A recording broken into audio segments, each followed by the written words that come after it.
আসসালামু আলাইকুম সকল দর্শক শ্রোতাকে আমন্ত্রণ জানিয়ে শুরু করছি চ্যানেল আই সংবাদ স্টুডিওতে আপনাদের সাথে আছি মোহাম্মদ রাইহান। বিস্তারিত সংবাদের শুরুতে জানিয়ে দিচ্ছি ফ্রেশ আটা ময়দা সুজি সংবাদ শিরোনামগুলো। খালেদা জিয়ার শারীরিক অবস্থা অপরিবর্তিত। চেয়ারপারসনের অসুস্থতার কারণে বিজয়ের মাসে মশাল রোড শো সহ সব কর্মসূচি স্থগিত করেছে বিএনপি। তারেক রহমান দেশে ফিরতে চাইলে একদিনেই ট্রাভেল পাস দেবে সরকার। আসাদুজ্জামান কামালকে প্রত্যর্পণের তথ্য নেই জানালেন পররাষ্ট্র উপদেষ্টা। শেখ তাপসের সমন্বয়ে বিডিআর হত্যাকাণ্ডে আওয়ামী লীগ জড়িত বলছে তদন্ত কমিশন। প্রধান উপদেষ্টার কাছে প্রতিবেদন হস্তান্তর। এবং গণভোট ও জাতীয় নির্বাচন একসাথে করা চ্যালেঞ্জিং মনে করছে নির্বাচন কমিশন। বাড়বে নির্বাচনী কর্মকর্তাদের ভাতা।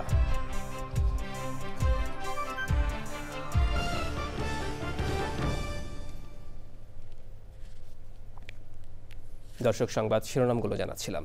এখনকার এই সংবাদ আয়োজন একই সঙ্গে চ্যানেল আইয়ের ইউটিউব চ্যানেল এবং চ্যানেল আইয়ের ওটিটি প্ল্যাটফর্ম আই স্ক্রিনে লাইভ স্ট্রিম হচ্ছে।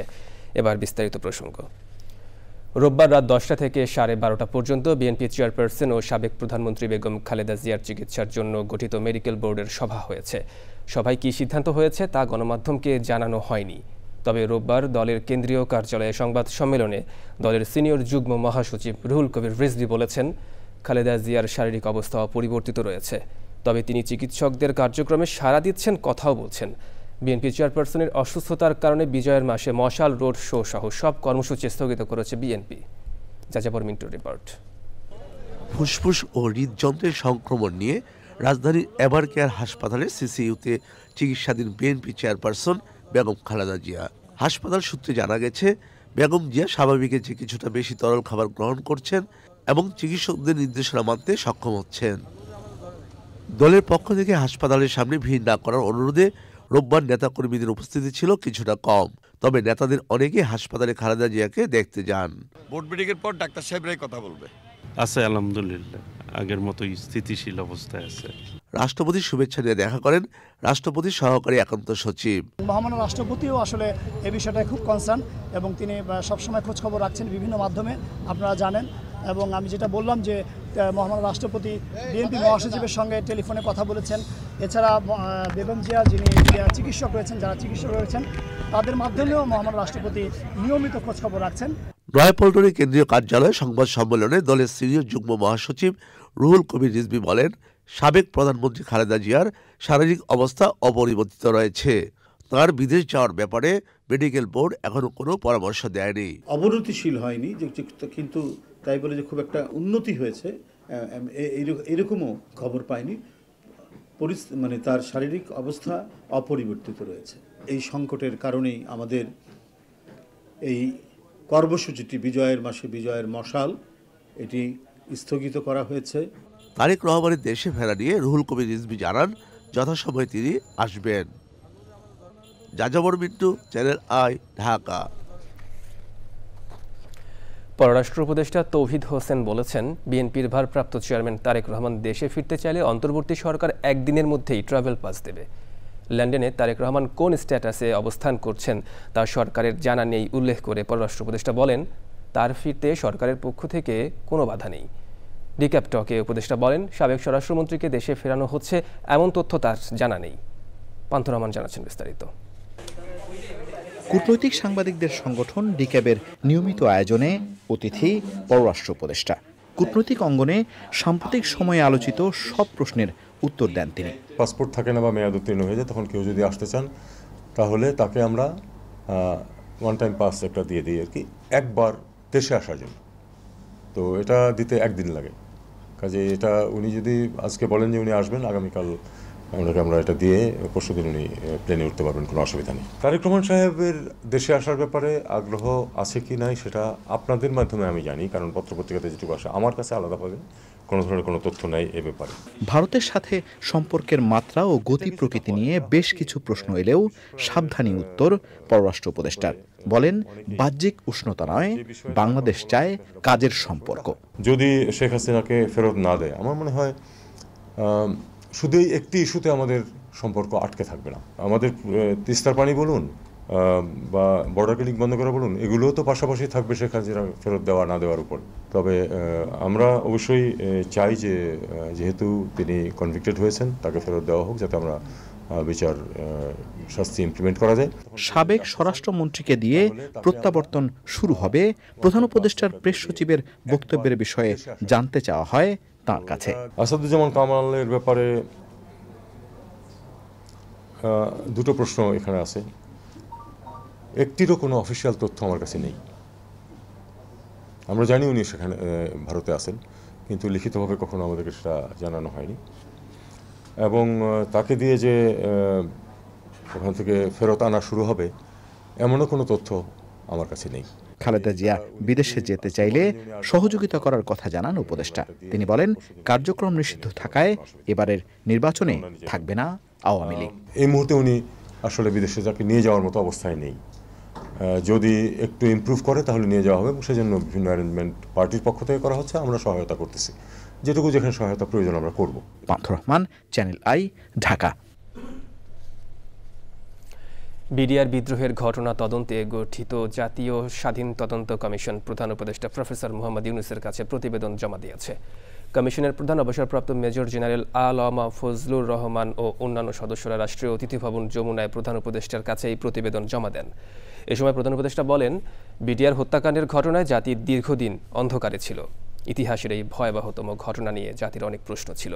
এই কাজের মধ্য দিয়ে সেসব প্রশ্নের অবসান ঘটবে। কমিশন প্রধান ফজলুর রহমান বলেন, তদন্তে বিডিআর হত্যাকাণ্ডে বহিঃশক্তির সরাসরি সম্পৃক্ততা ও তৎকালীন ক্ষমতাসীন দল আওয়ামী লীগের সরাসরি জড়িত থাকার শক্তিশালী প্রমাণ মিলেছে। তিনি বলেন, এই হত্যাকাণ্ড পরিকল্পিত এবং এর পেছনে প্রধান সমন্বয়কের ভূমিকা পালন করেছিল তৎকালীন সংসদ সদস্য শেখ ফজলে নূর তাপস। বাংলাদেশকে বন্ধু ছাড়া অন্য কিছু ভাবতে চান না, এমন মন্তব্য করেছেন ভারতের নৌবাহিনীর প্রধান অ্যাডমিরাল দীনেশ কুমার ত্রিপাঠী।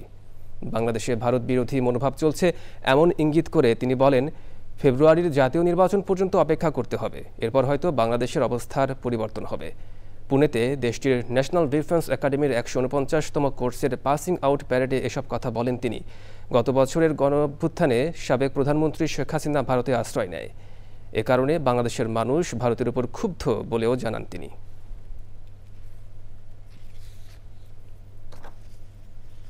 দর্শক, এবার জাতীয় সংসদ নির্বাচন ২০২৬।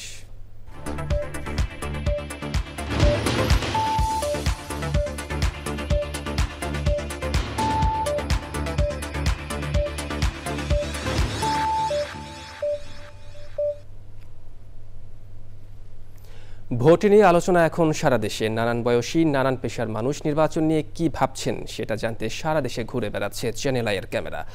দর্শক, আজ জানবো নির্বাচন ঘিরে সিরাজগঞ্জের ভোটারদের কথা। আমরা ভোটের জন্য সুষ্ঠু পরিবেশ চাচ্ছি, জনগণ যেন নির্ভয় নিঃসংকোচ চিত্তে ভোট কেন্দ্রে যেতে পারে এবং তাদের ভোটাধিকার প্রয়োগ করতে পারে। ভোটটা যেন নিরপেক্ষ এবং সঠিক ভোট হয় এবং শৃঙ্খলা বজায় ভোট দিতে পারে সবাই, আমরা এই কামনাই করতেছি। সবাই যেন স্বতঃস্ফূর্তভাবে কেন্দ্র যেতে পারে এবং তার মূল্যায়ন, তার মূল্যবান ভোট দিয়ে মূল্যবান প্রার্থীকে বাছাই করে আনতে পারে। আমরা চাই যে সিরাজগঞ্জের উন্নত হবে, এরকম প্রার্থীকে আমরা ভোট দেব। যারা নারীদের জন্য চিন্তা চেতনা যাদের মধ্যে আছে, যারা আসলে এই সিরাজগঞ্জকে সুস্থভাবে সুন্দরভাবে চালাইতে পারবে, এমন প্রার্থীকে আমরা চাই। এখানে কর্মসংস্থান কম, বেকারত্ব বেশি। এই বেকারত্ব দূর করার জন্য এবং নারীদের উন্নয়নের জন্য, নারীদেরকে আত্মস্বাবলম্বী করার জন্য যে নেতা কাজ করবে তাকে চাই। আমাদের সিরাজগঞ্জকে সে কীভাবে প্রেজেন্ট করবে, আদৌ উন্নয়ন করবে কিনা, এই সবগুলো মিলেই কিন্তু আসলে একটা প্রার্থী বোঝা যায়। এবারে সংসদ নির্বাচনে আমরা সিরাজগঞ্জবাসীর পক্ষ থেকে একজন সৎ, যোগ্য জনপ্রতিনিধি চাই, একজন জনকল্যাণমূলক হিতকর মানুষ চাই, যে সার্বিক অর্থে সাধারণ মানুষের সুযোগ সুবিধা তাদেরকে নিশ্চিত করতে পারে এবং সিরাজগঞ্জবাসীর উন্নয়নের যে কাজগুলি বাধাগ্রস্ত আছে বা যেগুলো হয়নি সেগুলো সম্পন্ন করতে পারে। যে সরকার হই যা দূরে কথা বলতে পারি, যা যেন বসে থাকতে পারি, যা যেন হয়তো দুঃখের কথাগুলো বলি। এখন আমরা চাই সাধারণ মানুষ আমরা যেন ভোট দিতে পারি, মানুষ জীবন নিরাপত্তা নিয়ে যেন চলতে পারে, আমরা সেটা চাই। যে রাষ্ট্রপিতা, সেই রাষ্ট্রপিতাকে আমরা নির্ধারণ করব, আমাদের ভোটের মাধ্যমে আমরা নির্ধারণ করব। আমাদের তরুণ সমাজের দাবি আমাদের অংশগ্রহণমূলক এবং সুষ্ঠুভাবে আমাদের সামনে যে নির্বাচন হবে এই নির্বাচনটা হবে। আমরা চাই যে দেশের জন্য উন্নয়ন করুক, গরিবের পাশে থাকুক, রাস্তাঘাটের জন্য করুক, আমার স্কুল কলেজ ইউনিয়ন আছে এদের জন্য স্বল্প লেখাপড়া হয় না, অনেক দিন ভালো লেখাপড়া হোক।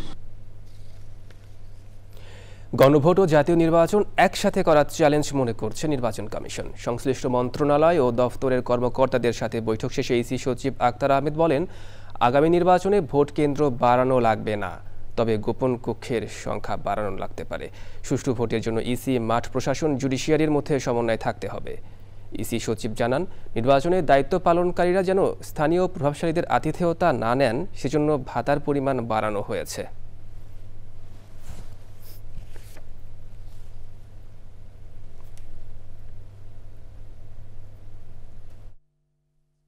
পর্যালোচনায় বলছে যে আমাদের ভোট কেন্দ্র বাড়ানোর হয়তো লাগবে না, কিন্তু প্রত্যেকটা কক্ষের ভিতরে গোপন কক্ষ যেখানে আমরা ব্যালটে সিল লাগাই সেইখানে একটা চিন্তা করা হয়েছিল প্রথমে, এখন হয়তো দুটো, এবং সে কারণে কিছু বাজেট বাড়বে।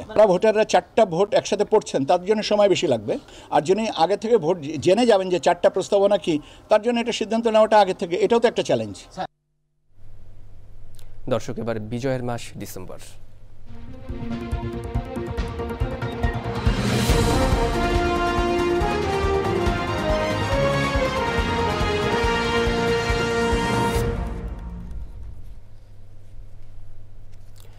উনিশশো ৭১-এর ডিসেম্বরের শুরু থেকেই বিজয়ের পথে এগিয়ে যেতে থাকেন সামরিক ও বেসামরিক মুক্তিযোদ্ধারা। সময়ের সাথে সাথে বাড়তে থাকে পাকিস্তানি হানাদার বাহিনীর উপর আক্রমণ। মুক্তিযোদ্ধাদের বীরত্বে দিশেহারা বর্বর পাকিস্তানি বাহিনী প্রকাশ্যে পরাজয় মেনে নিলে জন্ম নেয় স্বাধীন সার্বভৌম বাংলাদেশ। ৭১-এর সেই বিজয় মাসের শুরুর সময়ের কথা জানাচ্ছেন ওবায়দুল রশিদ। ১ ডিসেম্বর ১৯৭১।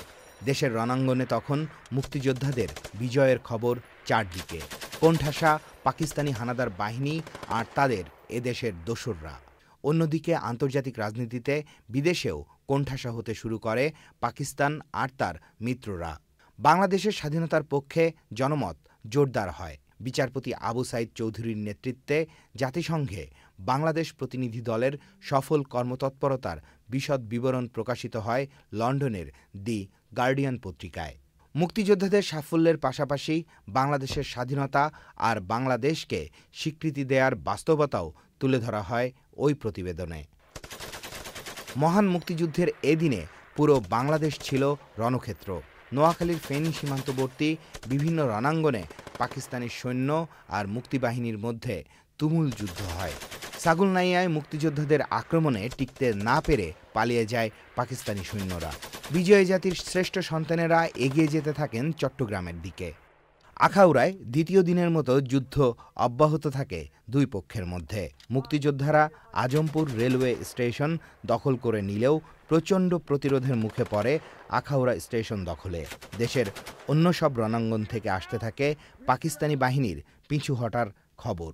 দীর্ঘ আন্দোলন সংগ্রামের পথ ধরে যে মহান মুক্তিযুদ্ধ শুরু হয়েছিল তা ৭১-এর ১৬ ডিসেম্বর বিজয়ের রূপ নেয়। উদয় হয় স্বাধীন সার্বভৌম বাংলাদেশের রক্তিম সূর্যের। কিন্তু তা অর্জনে প্রাণ দিতে হয়েছে ৩০ লাখ মানুষকে। নির্যাতনের শিকার হতে হয়েছে ২ লাখ নারীকে। Obaidul Rashid, channel I, Dhaka. দর্শক, দেখছেন চ্যানেল আই সংবাদ। এবার বিরতি, আর বিরতির পর জানিয়ে ফিরছি। দর্শক, বিরতির পর আরও একবার স্বাগত চ্যানেল আই সংবাদে। ইসরায়েলের প্রধানমন্ত্রী বেনিয়ামিন নেতানিয়াহু প্রেসিডেন্ট আইজাক হারজগের কাছে ক্ষমা প্রার্থনার আবেদন করেছেন। দীর্ঘদিন ধরে জালিয়াতি, ঘুষ ও আস্থা ভঙ্গের অভিযোগে তার বিরুদ্ধে মোট ৩টি মামলায় বিচার চলছে। এ বিষয়ে তিনি বলেছেন, চলমান বিচার প্রক্রিয়া দেশের সংহতিকে নষ্ট করছে। সম্প্রতি যুক্তরাষ্ট্রের প্রেসিডেন্ট ডোনাল্ড ট্রাম্পও নেতানিয়াহুকে ক্ষমা করার অনুরোধ জানিয়ে ইসরায়েলের প্রেসিডেন্টের কাছে চিঠি লিখেছেন। ২০২২ সালে নেতানিয়াহুর বর্তমান মেয়াদ শুরু হয়। ৭৬ বছর বয়সী ডানপন্থী লিকুদ পার্টির এই নেতা পরবর্তী নির্বাচনেও লড়াইয়ের ঘোষণা দিয়েছেন। এবার কৃষি সংবাদ।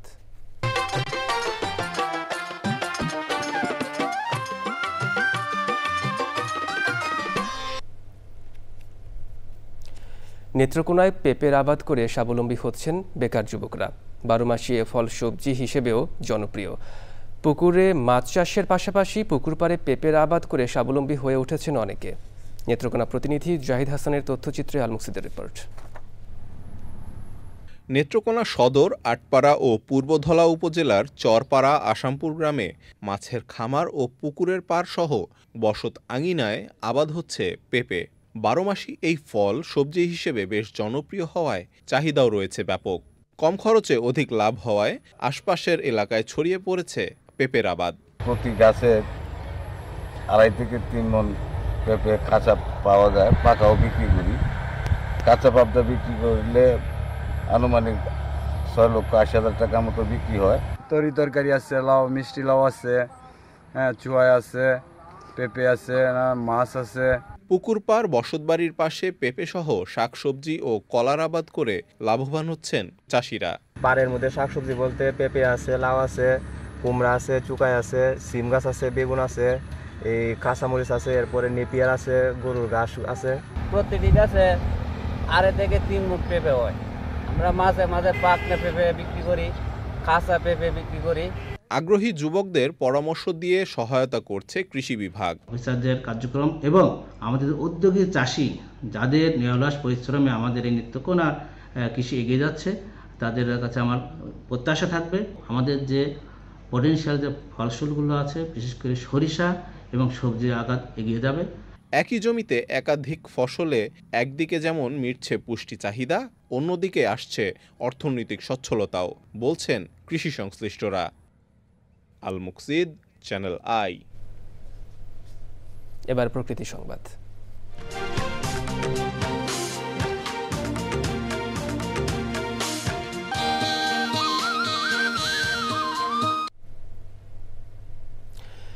একসময় বরগুনার গ্রামীণ জীবনের অবিচ্ছেদ্য অংশ ছিল বাঁশের তৈরি নানান সামগ্রী। গৃহস্থালী থেকে শুরু করে কৃষিকাজ সর্বত্রই ছিল বাঁশ পণ্যের ব্যবহার। তবে প্লাস্টিকের আগ্রাসনে কমছে এসব পণ্যের চাহিদা। ঐতিহ্যবাহী বাঁশ শিল্প বাঁচিয়ে রাখতে সরকারি সহায়তার দাবি শিল্প সংশ্লিষ্টদের। সংবাদদাতার তথ্য ভিডিওচিত্র আফরোজা হাসির রিপোর্ট। ঝুড়ি, সাজি, ডালা, কুলা, মাছ ধরার ফাঁদ, বছর জুড়ে বাঁশ দিয়ে এমন অসংখ্য পণ্য তৈরি হতো বরগুনার গ্রামগুলোতে। পণ্য বিক্রি করে জীবিকা নির্বাহ করতেন কারিগররা। তবে প্লাস্টিক ও লোহাজাত পণ্যের সহজলভ্যতায় হারাতে বসেছে গ্রাম বাংলার এই শিল্প। প্লাস্টিক হইয়া আমাদের ব্যবসাটা একদম ঢল হয়ে গেছে। বাসনের টাকা থাকে না, মানে উদরে জানিয়ে বাসানো লাগে। বিভিন্ন কায়দার প্লাস্টিকের জিনিস আইসিয়া আমাদের চাহিদা অনেক কমে গেছে। শিখছি আর শিখি না কিছু, মানে করছি একটু সংসার চালা। ওই যে প্লাস্টিকের ড্রাম আছে, তারপর প্লাস্টিকের সাদিও বেরোইছে, কুলাও বেরোইছে। এই জন্য বাঁশের যে এইটা আপনার এই সাদিটি এগুলো কিন্তু কমে গেছে। এই তো অন্য কোনো কাজ জানি না, বিধায় কি কাজটাই করতে হয়। বাজারে চাহিদা কমায় অনেকেই ছেড়ে দিচ্ছেন পূর্বপুরুষের পেশা। বাঁশের দাম বেশি, কিন্তু বাঁশ কিনে কাজ কাম করলে বেচা কিনে কমায়, এই জন্য চলে না। নানান পদ্ধতি চলে না, গাবলা চলে, ওটা চলে, এটা চলে। সংশ্লিষ্টরা বলছেন বাঁশ শিল্প ধরে রাখতে সরকারি সহায়তা জরুরি। সরকার যাতে এগুলো টিকে থাকে, এগুলো এই জন্য ব্যবস্থা করা উচিত। এই ঐতিহ্যগুলো এবং এগুলো নাইলে বিলুপ্ত হয়ে গেলে আমাদের ভবিষ্যৎ ক্ষতি হবে। সহজ শর্তে ঋণ সুবিধা সহ শিল্পটি ধরে রাখতে নানামুখী উদ্যোগ নিয়েছে কর্তৃপক্ষ। আমরা বেশ কয়েকজনকে ঋণ প্রদান করেছি, কিন্তু ওগুলোরও আদায়ের হার অত ভালো না আর কি। এদের অন্তপক্ষে মূলধন পেতে কোনো সমস্যা না। দেশীয় ঐতিহ্য ধরে রাখতে সচেতনতা ও সরকারি পৃষ্ঠপোষকতার তাগিদ দিয়েছেন শিল্প সংশ্লিষ্টরা। আফরোজা হাসি, প্রকৃতি ও জীবন ডেস্ক, চ্যানেল আই। দর্শক সংবাদের শেষ পর্যায়ে, তবে যাবার আগে ফ্রেশ আটা ময়দা সুজি সংবাদ শিরোনামগুলো জানিয়ে দিচ্ছি আরও একবার। খালেদা জিয়ার শারীরিক অবস্থা অপরিবর্তিত। চেয়ারপারসনের অসুস্থতার কারণে বিজয়ের মাসে মশাল রোড শো সহ সব কর্মসূচি স্থগিত করেছে বিএনপি। তারেক রহমান দেশে ফিরতে চাইলে একদিনেই ট্রাভেল পাস দেবে সরকার।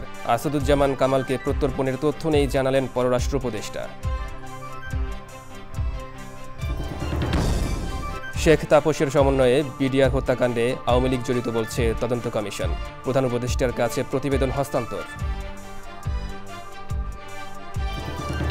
এবং গণভোট ও জাতীয় নির্বাচন একসাথে করা চ্যালেঞ্জিং মনে করছে নির্বাচন কমিশন। বাড়বে নির্বাচনী কর্মকর্তাদের ভাতা।